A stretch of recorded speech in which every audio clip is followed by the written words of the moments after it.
Alveg 6-3 sigur á KR, hlýtur að vera sáttur? Já, bara klárlega, bara flottur leikur hjá okkur og bingjulega 3 stig. Má segja að leikplanið hafi gengið svona fullkomlega upp, næstu því? Já, jú, en þú veist, þetta er bara, þú veist, þetta er líka, bara strákarnir fannst mér bara tilbúnir frá fyrstu mínútu og svona, mér fannst við vera yfir í ákefið og svona návíum og klára það mjög vel.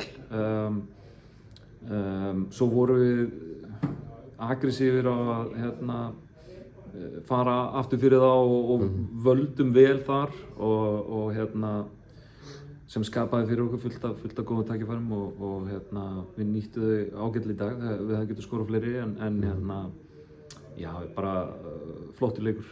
Ákveðið mynstur svona í flestu mörkunum allan að koma út frá fyrirgjöfum, var það hluti af upplegging? Ég myndi ekkert endilega segja kannski fyrirgjöfum en þú veist, það er mikilvægt. Við vitum náttúrulega að KR þeir eru mjög sóknarfir og eru aggressífir að stíga upp og þá þarf að fá sér hlaup á bakvið og þá er náttúrulega bara mjög mikilvægt í fyrsta lagi að ná þessu hlaupum og tímasendingum og sendingum og svo í öðrum fasa þar sem að þú færð þá hlaupin í teig líka á miklu tempói og mér fannst við gera það vel. Þannig að bara, já, eins og segir, strákarnir bara frábærir.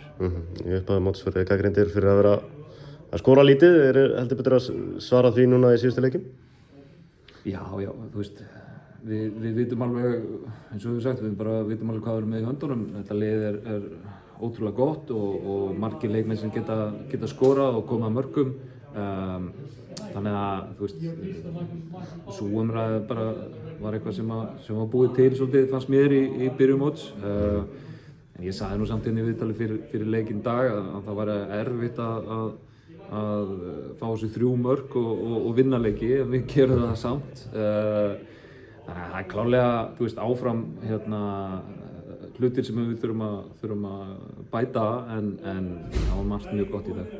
Höskuldur byrjaði á bekknum í dag, bara hvers vegna? Já, hann var bara örlítið tæpur. Hann er búinn að vera aðeins að basla með smá meiðsl en þú veist, við vorum svona tæpur á að byrja.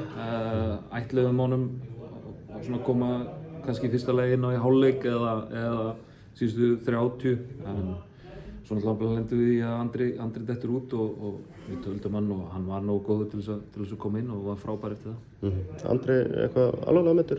Þetta er líklega smávægileg tóknun aftan að læri. Einhverju fleiri á meiðslalistan? Já, hann er alveg töluvert stór. Valgeir Valgeis, Kiddi Jóns, Kiddi Stein, Dós, Jónatan, Birkir Þorsteins. Ég er örugglega að gleyma einhverjum. Styttast í einhvern fyrir næsta leik? Mögulega já, Kiddi Stein, Dós er svona kannski næstur þessu, Kiddi Jóns á svona smá í land, þannig að möguleiki á þeir nái að æfa eitthvað í næstu viku og skoða það. Valgeir lengra í hann? Já, lengra í Valgeir. Takk hérlega, Óli.